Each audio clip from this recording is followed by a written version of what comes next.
નમસ્તે વિદ્યાર્થી મિત્રો, એજ્યુકેશન ફોરએવર યુટ્યુબ ચેનલમાં આપ સૌનું સ્વાગત છે. Second language English grammar standard 9 to 12. Today topic is synthesis. Let's start. જો વિદ્યાર્થી મિત્રો, તમને એક્ઝામની અંદર 4 વાક્યો આપેલા હશે, એને તમારી રીતે યોગ્ય રીતે જોડી સળંગ એક વાક્ય બનાવવાનું પૂછાય છે. હવે આ ટોપિક જ્યારે જોઈએ છે ત્યારે જેટલી પણ ગ્રામરની બુક છે, એ સીબીએસઈની હોય, આઈસીએસની હોય કે પછી આપણે ગુજરાત બોર્ડની એક્ઝામની કોઈ પણ ગ્રામર બુક હોય, એ બધી જ ગ્રામરની અંદર આ ટોપિકને સિમ્પલ, કમ્પાઉન્ડ, કોમ્પ્લેક્સ એના હેડિંગ નીચે સમજાયો છે. પાછા એમાં ટોપિક પાડેલા છે, infinitive, gerund, noun clause, adverb clause, adjective clause. That means શું થાય છે કે તમે લોકો એ ટુ ધ પોઈન્ટ ચાલવા જાઓ છો, એમાં આનો જે પૂરો અર્થ છે એને ક્યાંય તમે યોગ્ય ન્યાય આપી શકતા નથી. તો જો આજના ટોપિકમાં આપણે આ સિન્થેસિસને ટુ ધ વર્ડ, દાખલા તરીકે એવું સમજીએ ઇન્ફિનિટનો પ્રયોગ કરવો છે તો કેવા ચેન્જીસ કરવા, એ સિમ્પલ છે, કમ્પાઉન્ડ છે, કોમ્પ્લેક્સ, એનો કોઈ સમજવાની જરૂર છે જ નહીં. તમારો હેતુ માત્ર સિન્થેસિસનો છે. જ્યારે અલગથી તમને પરીક્ષામાં એવું પૂછી શકાય કે મેક અ સિમ્પલ સેન્ટેન્સ, તો એ વખતે બધું જરૂર, પણ એ આપણી પરીક્ષા લેવલમાં છે નહીં. એટલે અહીંયા માત્ર સિન્થેસિસના અર્થમાં કયા શબ્દો યાદ રાખીશું, વાક્ય કેવી રીતે જોડાય એ જોઈશું. બીજી વાત એ છે કે તમને 4 વાક્યો આપેલા હશે, એને કોઈ પણ યોગ્ય રીતે કન્જક્શનનો ઉપયોગ કરી સળંગ એક વાક્ય બનાવીએ છે. હવે વાત એ છે, શું એક સાથે 4 વાક્યો લઈશું? ના, અહીંયા નાના નાના 2 વાક્યો લઈ કેવી રીતે જોડાય છે અને કેવી રીતે એનો અર્થ બેસે છે એ જોઈશું. બીજી એક વાત એ પણ છે કે જ્યારે તમે સિન્થેસિસ કરો તો તમને જે વાક્ય આપ્યું ને એને પહેલા પૂરેપૂરું તમારી મધર ટંગમાં, ધેટ મીન્સ ગુજરાતીમાં સમજવું જરૂરી છે.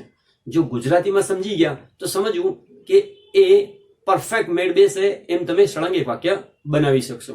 જો આજના વિડીયોમાં આપણે ઇન્ફિનિટીથી શરૂઆત કરીએ છીએ. હવે તમે કહે સાહેબ હાલ તો તમે ના પાડતા હતા. ઓકે, ઇન્ફિનિટીનો મતલબ છે ટુ વાળા ક્રિયાપદથી શરૂ કરીએ છીએ. કહ્યું ટુ વાળું ક્રિયાપદ. હવે ટુ વાળું ક્રિયાપદ એટલે શું? તો ગુજરાતીમાં એને કહેવાય હેત્વર્થ કુદંત અને ઇંગ્લિશમાં કહેવાય ઇન્ફિનિટિવ. હવે શું છે એ સમજીએ. જ્યારે ગુજરાતીના અંદર કોઈ વાક્ય બોલીએ છીએ એમાં એક મુખ્ય ક્રિયાપદ હોય અને બીજું ગૌણ ક્રિયાપદ હોય. ગૌણ ક્રિયાપદની પાછળ વ, વા, વી, વુ આવો કોઈ શબ્દ આવતો હોય તે ગૌણ ક્રિયાપદ છે, એને ટુ લગાડવાથી જ અર્થ બેસે છે.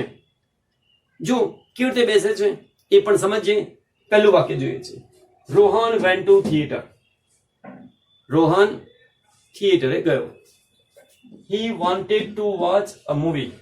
તેને ફિલ્મ જોવી હતી. તો શું થયું? રોહન ફિલ્મ જોવા થિયેટરે ગયો. તો 2 ક્રિયાપદ થઈ, એક જોવા અને બીજું ગયું. ઓકે, આ ગયો છે એ વાક્યના અંતે છે એટલે યાદ રાખો, ગુજરાતી વાક્યમાં ક્રિયાપદ હંમેશા વાક્યના છેડે હોય એ મુખ્ય ક્રિયાપદ છે. વચ્ચે જે આવે છે એ બધા ગૌણ ક્રિયાપદ છે. એમાં વ આવતો હોય એટલે ટુ લગાડીએ છીએ. તો આખું વાક્ય કેવું બનશે? Rohan went to theatre two watch movie. ઘણા કહે સાહેબ સી નો પ્રયોગ કરીશું. ના, સી નો પ્રયોગ નથી કરવો. ઓકે, કેમ? ફરી કોઈ દિવસ એક વિડીયોમાં જોઈશું. સી, લુક, વોચ, આ બધા શબ્દોમાં શું ફરક છે. જો અહીંયા હવે એ શબ્દને અહીંયા ઇન્ફિનિટિવ લીધું છે, સામે ગુજરાતીમાં ટુ વાળું ક્રિયાપદ એવું હેડિંગ માર્યું છે. તો હવે એ રીતે સમજીએ છીએ કે આખું વાક્ય કેવી રીતે બને છે. સૌથી પહેલા ક્યારે ઉપયોગ થાય? તો જ્યારે એક ક્રિયા બીજી ક્રિયાનું ફળ અથવા ઉદ્દેશ હોય, ધેટ મીન્સ હેતુ બતાવતું હોય. હિતવર્થ કુદંત. શું કહેવાય? હિતવર્થ કુદંત. કેવી રીતે ઉપયોગ થાય? જે વાક્ય સામાન્ય ક્રિયા છે, જે વાક્યમાં સામાન્ય ક્રિયા છે, આ વાક્યમાં સામાન્ય ક્રિયા છે, તેને જેમના તેમ રહેવા દો, તેમાં કોઈ ચેન્જ કરવાનો નથી. અને જે ફળ કે ઉદ્દેશ બતાવે છે તેને ઇન્ફિનિટીમાં બદલી દો એટલે તમારું વાક્ય ક્લિયર થઈ ગયું. તો જુઓ કેવું બનશે. Rohan went to theater to watch a movie. હવે સમજીએ. જો શું નીકળી ગયું? હી નીકળી ગયું, વોન્ટેડ નીકળી ગયું. હવે સવાલ એ પણ થાય સાહેબ મુખ્ય વાક્ય આ છે કે આ ગૌણ આ વાક્ય છે કે આ વાક્ય? ખબર શું પડશે? યાદ રાખવાનું, ગૌણ વાક્ય હશે એ પહેલા વાક્ય ઉપર આધાર રાખતું હશે. બીજી વાત, આની અંદર બે કે તેથી વધુ ક્રિયાપદ આવતા હોય છે. ઓકે, હવે જોઈએ second sentence. He is very fat. he is very fat. he cannot run fast. હવે જો ટુ નો પ્રયોગ છે પણ કંઈક એક્સ્ટ્રા વર્ડ પણ મૂકવાનું થશે. ઓકે, તમે આગળના વિડીયોમાં આ ફંક્શન વાળા જો હોય તો એમાં એક શબ્દ આવ્યો હતો TW2. હા, એ અહીંયા મૂકવું પડે છે. કેવું છે જોઈએ, he is very fat, he cannot run fast. that means તે એટલો જાડો છે કે દોડી શકતો નથી. તો શું થાય, he is too fat to run. Okay, fast લખો, લખી શકો છો. he is too fat run fast. that means દોડવા માટે અતિશય જાડો છે, દોડી નહીં શકે. ઓકે, that means અહીંયા ટુ નો પ્રયોગ કર્યો છે. આગળના ફંક્શન વિડીયો જોજો તો ટુ નો પ્રયોગ કેવો થાય એ ફંક્શનમાં બતાવેલું છે. હવે વાત એ છે કે આ ટુ શું બતાવે છે, તો નોટ બતાવે છે. અતિશય વધારે પડતું નકાર ભાવ બતાવે છે. કેન નોટ દૂર કરવું છે એટલે ટુ નો પ્રયોગ કર્યો છે, બાકી કોઈ નવું નથી. Okay, third sentence, I have some duties. મારી કેટલીક ફરજો છે. I must perform them. મારે એ નિભાવવી જ જોઈએ. હવે સમજો કે આમાં મુખ્ય વાક્ય કયું, ફરજો વાળું. ગૌણ વાક્ય કયું, પરફોર્મ, નિભાવવી. તો આખું વાક્ય આ રીતે બનશે, I have some duties to perform them. Confirm. શેનો પ્રયોગ કર્યો, મારે નિભાવવા ઘણી ફરજો છે. મારે નિભાવવા ઘણી ફરજો છે, નિભાવવા. Last sentence, give me a knife. મને એક છરી આપો. I will cut this apple. હું આ સફરજન કાપીશ. હવે જો, મને એક છરી આપો, ચપ્પુ આપો. I will cut this apple. આ મુખ્ય વાક્ય છે, આ ગૌણ વાક્ય છે. હવે સમજે કે આમાંથી અહીં કેવી રીતે જોઈન્ટ થશે. તો જુઓ, give me a knife. give me a knife. કાઢી નાખો. to cut these apple. Okay, હવે જુઓ કે આ વાક્યની અંદર આ ટુ નો પ્રયોગ કરી વાક્ય જોડ્યા છે. એવું બની શકે છે આ વાક્યો બીજા શબ્દોથી પણ જોડી શકાતા હોઈ શકે છે. અત્યારે હાલ આપણે ટુ થી કેવી રીતે વાક્ય જોડાય એ જોઈએ છે. હવે બીજો ટોપિક જોઈએ છે જેનું નામ છે પાર્ટિસિપલ, કુદંત. કયા નંબરનો ટોપિક છે, બીજા નંબરનો ટોપિક છે. આ કુદંતની અંદર એક તો આઈએનજી વાળું ક્રિયાપદ, બીજું છે ભૂતકુદંત અને ત્રીજું છે હેવિંગ પ્લસ V3 નો ઉપયોગ કરીએ છીએ. હવે આ ત્રણેય સિચ્યુએશનમાં કેવી રીતે ઉપયોગ થાય એ જોઈ લઈએ. કોઈ પણ બે વાક્ય આપેલા હોય એને આ ત્રણ રીતે પણ જોડી શકાય છે. હવે સમજીએ, એકલા આઈએનજી થી જોડવું હોય તો શું હોવું જોઈએ, સમજો. જ્યારે જુદા જુદા વાક્યોમાં કાર્ય લગભગ સાથે સાથે થઈ રહ્યું હોય અથવા પહેલું કાર્ય બીજા કાર્યનું ફળ હોય ત્યારે વર્બ પ્લસ આઈએનજી નો ઉપયોગ કરીએ છીએ. કેવી રીતે ઉપયોગ કરીશું, જે કાર્ય પહેલું થયું હોય તેના ક્રિયાપદને આઈએનજી લગાડી દેવું બસ, અને પછી બીજા વાક્ય સાથે જોડી દો. બીજું કઈ નવું કરતા નથી. જો વાક્ય આઈ સો અ ડોગ, તો શું થાય, okay, I so dog, sorry,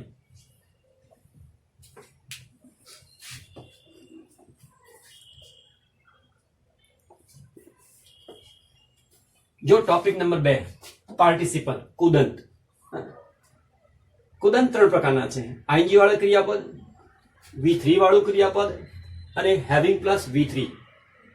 that means કોઈ પણ બે વાક્યોને ક્રિયાપદને આઈએનજી લગાડી જોડી શકાય છે, ક્રિયાપદનું ભૂતકુદંત બનાવી કરી જોડી શકાય છે, અને હેવિંગ પ્લસ V3 લગાડી પણ વાક્યને જોડી શકાય છે. કેવા કેવા સંજોગોમાં જોડી શકાય એ આપણે જોઈ લઈએ.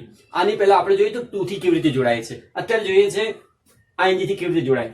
જ્યારે જુદા જુદા વાક્યોમાં કાર્ય લગભગ સાથે સાથે થઈ રહ્યું હોય અથવા તો પહેલું કાર્ય બીજા કાર્યનું ફળ હોય, ધેટ મીન્સ બે વાક્યો આપેલા હોય, એક થયું એના પછી બીજું થયું, બે વાક્યો આપ્યા, તો એ સંજોગોમાં તમે વર્બ પ્લસ આઈએનજી નો ઉપયોગ કરી શકો છો. કેવી રીતે કરીએ? તો જે કાર્ય પહેલું થયું હોય તેના ક્રિયાપદને આઈએનજી લગાડી દેવું અને બીજું વાક્ય જોડી દેવું.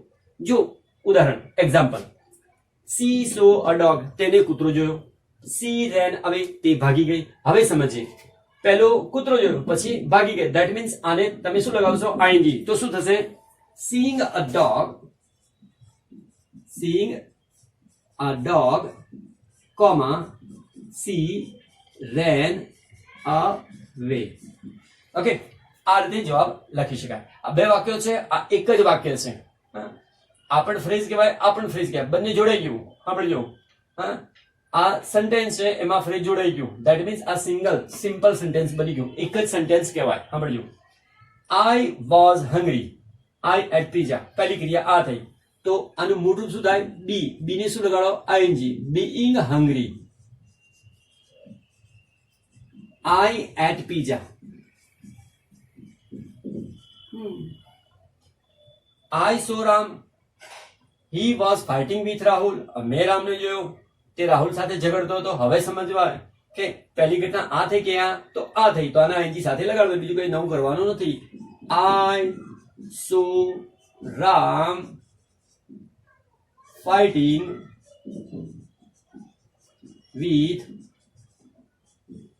Rahul. જો અહીંયા subject plus helping verb was હતું એ દૂર કર્યું. I saw Ram fighting with Rahul. મેં રામને રાહુલ સાથે ફાઇટ કરતા જોયો. એકદમ સિમ્પલ સેન્ટેન્સ બની જાય છે. આ બહુ આસાન છે, તમે જેટલી પ્રેક્ટિસ કરશો એટલો ખ્યાલ વધારે આવશે. હવે જોઈએ છે કે ભૂતકૃતનો ઉપયોગ કરી બે વાક્યને કેવી રીતે જોડી શકાય. V3 નો ઉપયોગ કરીએ. V3 ક્યાં વપરાય તો પહેલા યાદ કરો. જેટલા પણ પરફેક્ટ ટેન્સ છે એ બધામાં V3 નો પ્રયોગ થાય છે. નંબર 2, જ્યારે પેસિવ વોઇસ કોઈ પણ સ્ટ્રક્ચર હોય ત્યારે V3 નો ઉપયોગ થાય છે. એ ઉપરાંત અમુક વાક્યો એવા છે કે જેમાં V3 એક વિશેષણ તરીકે ઉપયોગ થાય છે. જોઈએ કેવી રીતે છે. જો ક્યારે ઉપયોગ થાય V3 નો? જ્યારે એક વાક્યમાં ઓબ્જેક્ટ કર્મ બીજા વાક્યમાં સબ્જેક્ટ હોય, ધેટ મીન્સ પહેલા વાક્યનું ઓબ્જેક્ટ બીજા વાક્યમાં કર્તા બનતું હોય, તો મોટાભાગે બીજું વાક્ય પેસિવમાં હોય છે. કેવી રીતે? જે ક્રિયા, ઓકે, કેવી રીતે જોડીશું?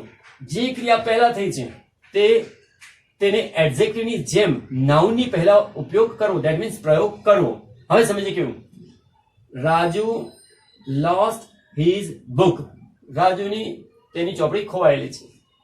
he searched for it, તે શોધી રહ્યો છે. ઓકે, મીન તે શોધે છે, એની ચોપડી ખોવાઈ ગઈ. હવે વાત એ છે કે વાક્ય કેવી રીતે જોડીશું? તો સમજીએ કે આમાં વિશેષણ ક્યાં છે. બોલો, જો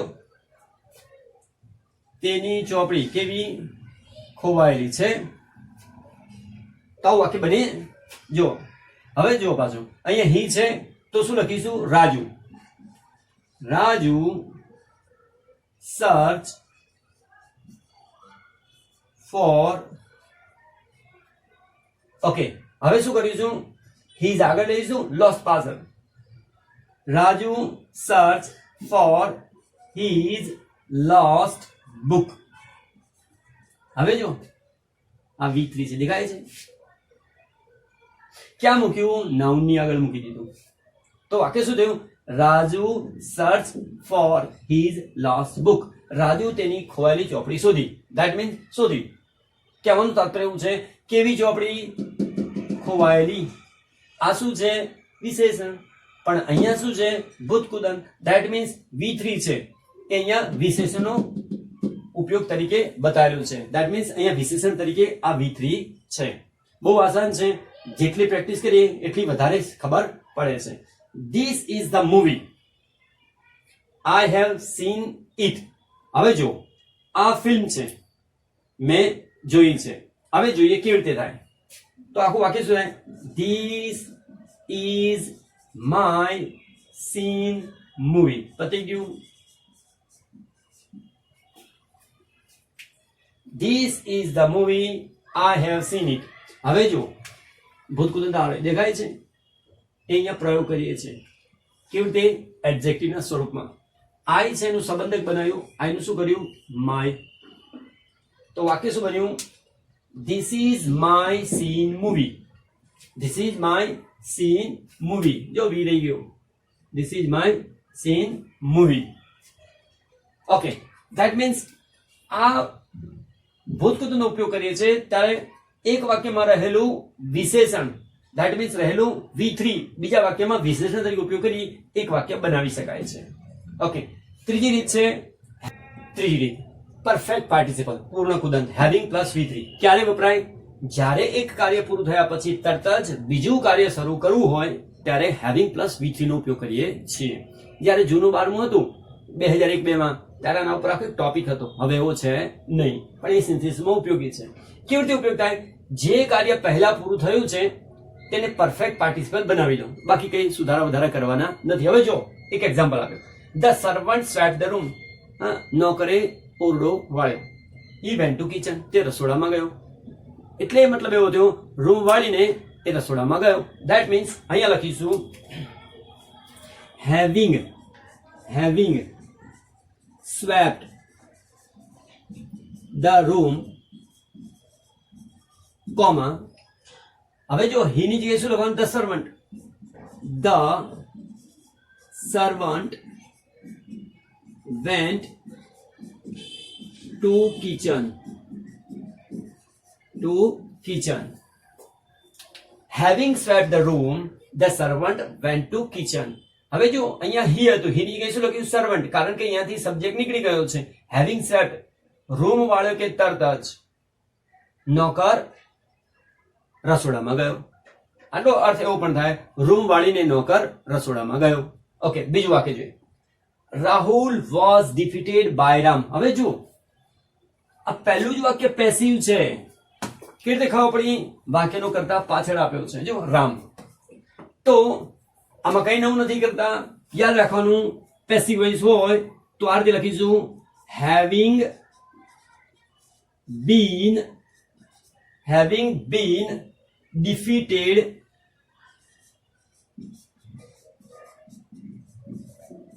by Ram, he was much disappointed. He was much disappointed. સમજ પડી ગઈ? હવે આટલી બધી પરોજણમાં ના પડો તો આટલી વસ્તુ યાદ રાખો. પહેલું અહીંયા શું કરીએ છીએ જોજો, જ્યારે તમારું કોઈ પણ વવ વાળું આઈએનજી થી વાક્ય જોડવું છે તો નિયમ શું છે? બે ક્રિયાઓ થતી હોય, પહેલી ક્રિયા પાસે તમે આ લગાડી શકો છો. આની અંદર કેવું છે? બે ક્રિયાઓ થતી હોય, એમાં એક ક્રિયા બીજા ક્રિયાનું વિશેષણ તરીકે જે ક્રિયાપદ છે એ V3 તરીકે અહીંયા ઉપયોગ કરીએ છીએ. અને અહીંયા એક ક્રિયા થઈ કે તરત જ પાછળ બીજી ક્રિયા થઈ, તો પહેલી ક્રિયા પૂરી થઈને હેવિંગ થી જોડી દો, બાકી કઈ નવું નથી. જેટલી પ્રેક્ટિસ કરીશું એટલું આ વધુ સારું ફાવશે. જો સિન્થેસિસમાં ત્રીજો ટોપિક ફ્રેઝ પ્રેપોઝિશનનો ઉપયોગ કરી નાઉન અથવા જીરણની પહેલા પ્રેપોઝિશન મૂકીને વાક્ય જોડી શકાય છે. હવે કેવું હશે એ તમને કહી દઉં. પહેલા તો જો જે વાક્યમાં નાઉન છે એની આગળ તમે પ્રેપોઝિશન મૂક્યો અથવા તો જીરણ છે એની આગળ પ્રેપોઝિશન મૂકી વાક્ય જોડી શકાય છે. પણ એ તમને બે વાક્ય આપ્યા છે, એમાંથી કોઈ એક વાક્યનું તમે આખે આખું નાઉન બનાવશો અથવા આખે આખું જીરણ બનાવશો ત્યારે એ વાક્ય બીજા વાક્ય સાથે જોડી શકાય છે. આમ તમને થોડું ટ્રિકી લાગે પણ એવું કઈ છે નહીં. માત્ર તમને જ્યારે વાક્ય બોલો છો ત્યારે એનો પ્રેપોઝિશન કયો આવશે એ યાદ આવવું જોઈએ. હવે એનો એક જ ઉપાય છે. એવું કેવી રીતે ખબર? જ્યારે જે પણ વાક્ય આપ્યું છે એનું તમે ગુજરાતીમાં ભાષાંતર કરશો એટલે અપ ટુ ડેટ તમારા હાથમાં આવી જશે કયું પ્રેપોઝિશન મુકાય છે. જેમ કે જો પહેલું વાક્ય છે ધ્વની bought a book, she gave 20 rupees for it. ધ્વની પુસ્તક ખરીદ્યું, તેને 20 રૂપિયા ચૂક્યા. હવે વાત એ છે કે ધ્વનીએ 20 રૂપિયામાં પુસ્તક ખરીદ્યું. થઈ જાય કે નહીં? તો આ રીતે વાક્ય થાય. જો ધ્વની bought a book. હવે પ્રપોઝિશન શું આવશે? for 20 rupees. 20 rupees. હવે સમજો કે કેવું પ્રપોઝિશન આવ્યું? for. હવે યાદ રાખો, જ્યારે કોઈ પણ આંકડાકીય પૈસાની માહિતી હોય ત્યારે આગળ પ્રપોઝિશન for નો પ્રયોગ કરીએ છીએ. તમારી ચેકબુક હોય એમાં ચેક હશે, એ ચેકમાં ઓલરેડી છાપેલું છે, જોજો. ઓકે, હવે બીજું વાક્ય. The sunset, the journey was not ended. That means મુસાફરીનો અંત આવે તે પહેલા સૂર્ય આથમી ગયો. ઓકે, તે પહેલા આગળ બિફોર શું આવ્યું? બિફોર. યસ. તો અહીંયા બિફોર થી વાક્ય જોડીએ. The sun set before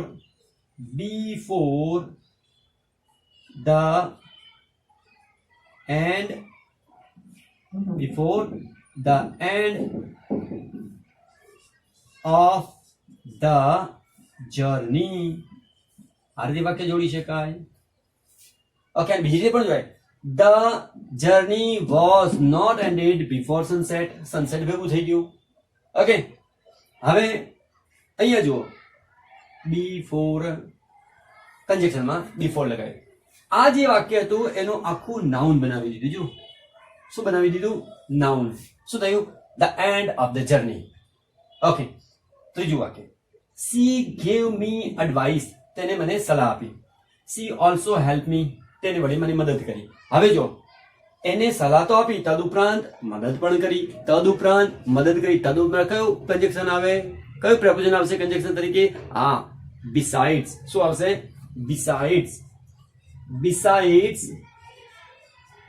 besides giving me advice,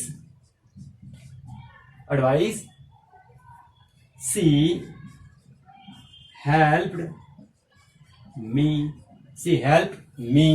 હવે જો મને સલાહ આપવા ઉપરાંત તેને મદદ કરી. મને મદદ કરી. ઓકે, આ આખું જે વાક્ય હતું એને આખું આ રીતે ચેન્જ કરી નાખે. જો છે એટલે અહીંયા લખ્યું હતું જીરણનો પણ ઉપયોગ થાય છે. આ જે વર્બ છે એને જીરણમાં રૂપાંતરિત કરી દો. besides giving me advice. Okay, હવે ચોથો ટોપિક છે because of. ને કારણે. હવે બે વાક્ય વચ્ચે વિરોધાભાસ હશે તો બે વાક્યોને વિરોધાભાસ દૂર કરવા માટે because of નો પ્રયોગ કરી એક સળંગ વાક્ય બનાવી શકાય છે.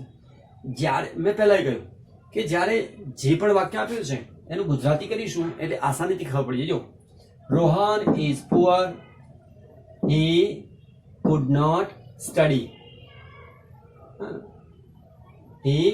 not study. He could not study.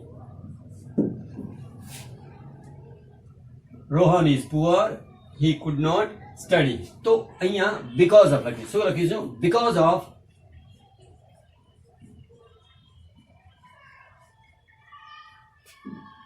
Okay, હવે જો રોહન ઇઝ પુઅર તો સર because of આ હીને અહીંયા હિઝ કરીશું. શું કરીશું? His. because of his poor નું કરીશું poverty. because of his poverty. હવે રોહન અહીંયા લખી દઈએ. Rohan could not study. થઈ ગયું? ગરીબીને લીધે રોહન ભણી ન શક્યો. ઓકે, ગુજરાતી કરું એટલે આસાન આવી જાય. જો બીમારીને સોરી પહેલા વાક્ય બોલીએ. he is ill. તે બીમાર છે. he could not participate in game. તે રમતમાં ભાગ ના લઈ શક્યો. હવે જો because of his illness.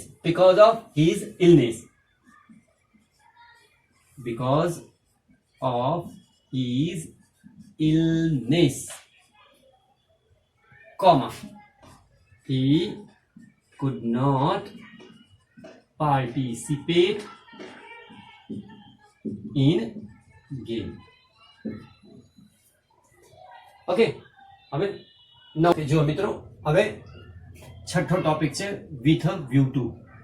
આ ટોપિક તો ના કહેવાય પણ શબ્દ છે. આપણે જે સિન્થેસિસ શીખીએ છીએ એમાં માત્ર શબ્દો દ્વારા વાક્ય જોડાય એ રીતે શીખીએ છીએ. આપણે કમ્પાઉન્ડ, કોમ્પ્લેક્સ, નાઉન, વર્બ એના અર્થમાં જતા નથી. સીધા એવા કેવા વાક્યો છે કે આ શબ્દોથી જોડી શકાય એ જાણી લઈએ. અમુક થોડાક જ એવા શબ્દો છે કે જેને શીખવાથી આ ટોપિક આખો આસાન બની જાય છે. જો આના અંદર એક શબ્દ આપ્યો છે વિથ વ્યૂ ટુ, એનો અર્થ છે ના હેતુથી. એટલું યાદ રાખો કે આ શબ્દ પછી હંમેશા આઈએનજી વાળું ક્રિયાપદ આવે. કયું શબ્દ? આઈએનજી વાળું ક્રિયાપદ. આ શબ્દ યાદ રાખો.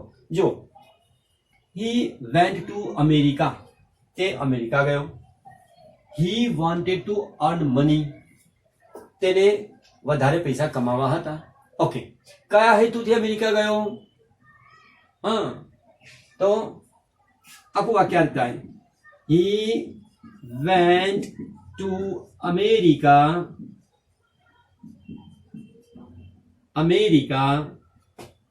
he went to America, અહીંયા લખીશું with a view to earning more money. શું ચેન્જીસ થયો? અહીંયા આઈએનજી લાગે છે. શું લાગે છે? આઈએનજી. બસ આટલું યાદ રાખવાનું છે. Okay, he worked hard, he wanted to get first class, તે ખૂબ મહેનત કરી, તેને પહેલો રેન્ક મેળવ્યો હતો, ફર્સ્ટ રેન્ક મેળવ્યો હતો. તો શું આવશે? he worked hard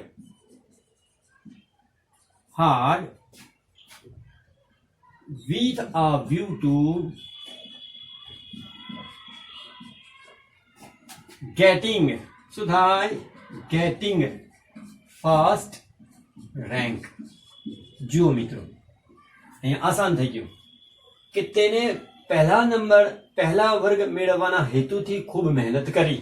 gating first rank, getting I N G લાગી. જો હવે એટલું યાદ રાખો કે જ્યારે તમે વિથ વ્યૂ ટુ નો પ્રયોગ કરો છો તે વિથ વ્યૂ ટુ વચ્ચે હોય એ પણ જરૂરી નથી. અને આ પણ લખી શકાય with view to getting first class, comma he worked hard. આમાં પણ એવું થાય with view to earning more money, comma he went to America.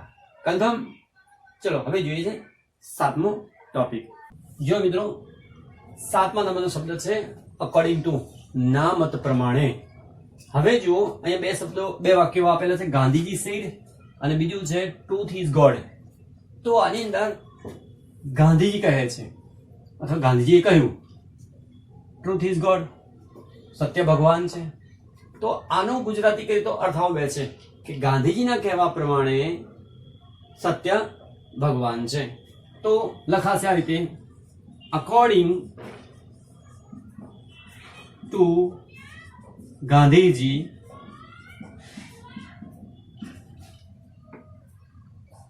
truth is God. Okay, my teacher said, મારા શિક્ષકે અથવા મારા શિક્ષકે કહ્યું સ્ટુડન્ટ શુડ રીડ મોર, વિદ્યાર્થીઓએ વધારે વાંચવું જોઈએ. તો આનો જવાબ આ રીતે લખીશું according to my teacher, comma students should read more. Okay, that means અહીંયા શિક્ષકના કહેવા પ્રમાણે, અહીંયા ગાંધીજીના કહેવા પ્રમાણે આવો અર્થ નીકળે છે. એટલે આપણે અકોર્ડિંગ ટુ શબ્દનો પ્રયોગ કર્યો છે.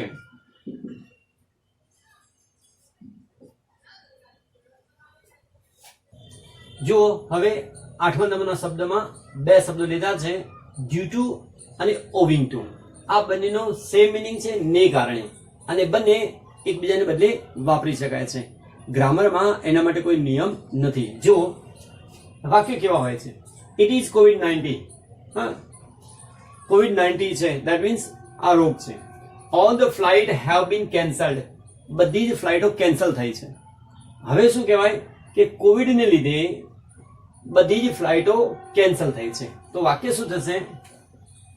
કઈ જ નહીં. ડ્યુ ટુ અથવા તો owing two COVID-19 due to અથવા owing to COVID-19 all the flights have been cancelled.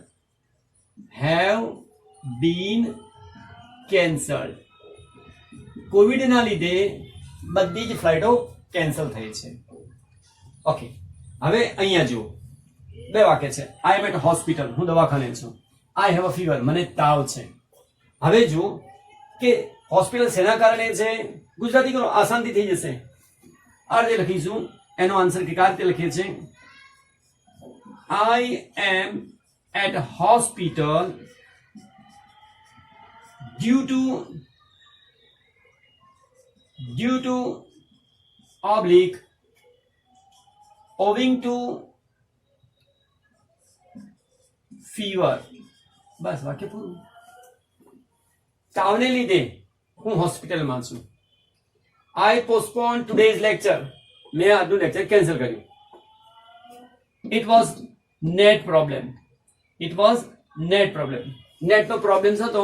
Okay, એટલે મેં આ લેક્ચર કેન્સલ કર્યું. તો શું વાક્ય થશે? ઓકે, પોસ્ટપોન એટલે ડિલે કર્યું, હા, લેટ લેવાનું નક્કી કર્યું છે. તો I postponed today lecture. It was net problem. તો વાક્ય લખીશું, I postponed અથવા postponed today's lecture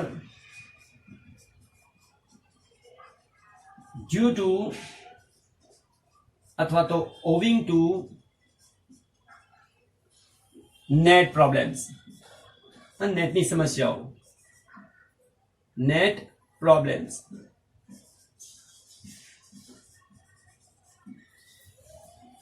I postponed today's lecture due to owing to net problems.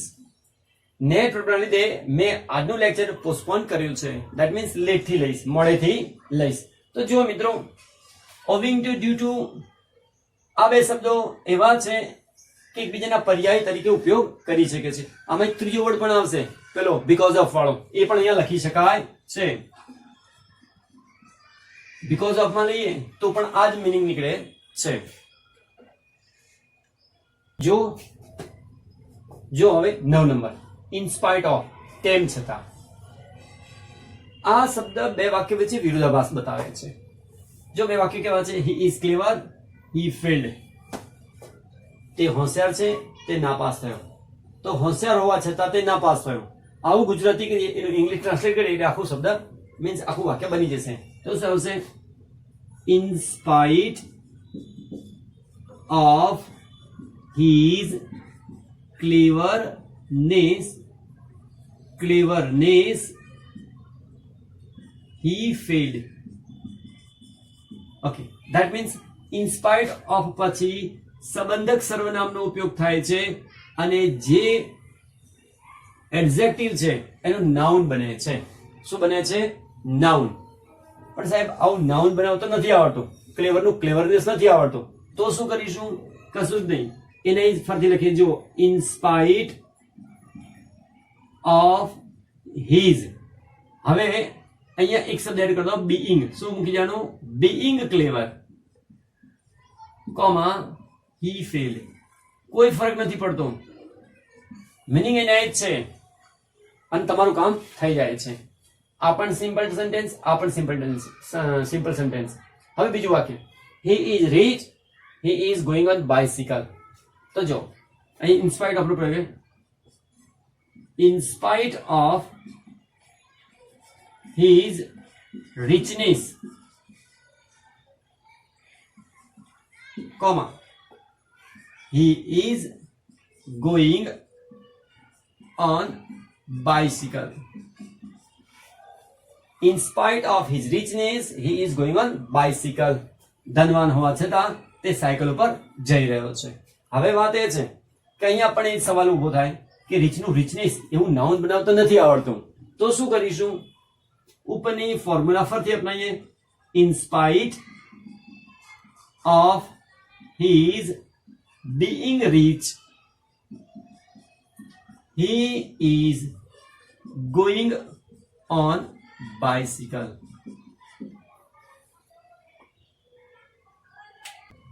જો વિદ્યાર્થી મિત્રો આ રીતે આપણે 9 ટોપિક જોયા છે. આ 9 ટોપિકની અંદર 2 વાક્યો આપેલા હતા, એમાંથી કોઈ એક શબ્દનો ઉપયોગ કરી આપણે એને અર્થસભર એક વાક્ય બનાવતા. એક વાક્યની અંદર એટલું યાદ રાખ્યું કે એક મુખ્ય કર્તા હોય અને એક મુખ્ય ક્રિયાપદ હોય. ધેટ મીન્સ આવા 9 ટોપિક અત્યાર સુધી જેટલા જોયા એ બધા જ વાક્યો જોવા જઈએ તો સિમ્પલ સેન્ટેન્સના છે. મેં તમને આગળ પણ કહ્યું કે સિમ્પલ, કમ્પાઉન્ડ, કોમ્પ્લેક્સ આવા 3 પ્રકારના વાક્યો છે. એની અંદર આપણે જ્યારે ભણતા આગળ જઈએ તો મૂળ અર્થ સિન્થેસિસનો ખોઈ બેસે છે.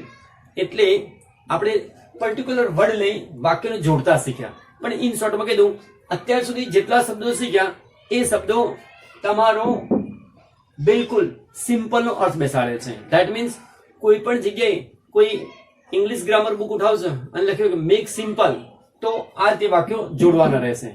આ 9 પ્રકારના ટોપિક યાદ રાખીશું તો કોઈ પણ વાક્ય સિમ્પલ બનાવી શકાય છે. હવે આપણા અર્થમાં તો એવું છે કે સિમ્પલ, કમ્પાઉન્ડ, કોમ્પ્લેક્સ ભૂલી જાઓ. માત્ર 2 વાક્યો છે ને કયા યોગ્ય શબ્દથી જોડીશું એ જે જોડીએ એ જ તમારો સાચો જવાબ બનશે. હવે પછીના જે ટોપિક છે એની અંદર આપણે કમ્પાઉન્ડ, ધેટ મીન્સ 2 વાક્યોને કોઈ કન્જક્શન વડે જોડીએ છીએ તો એ કન્જક્શન શું બતાવે છે અને કેવી રીતે જોડાય એ શીખીશું. એ પણ આ રીતે જ રહેશે. માત્ર શબ્દ ઉપરથી એ વાક્યો જોડતા જઈશું અને એ જોડીશું, એ તમારા કમ્પાઉન્ડ બનશે. હવે ફરી મળીશું એક આવતા વિડીયોમાં નવા મુદ્દા સાથે. અસ્તુ.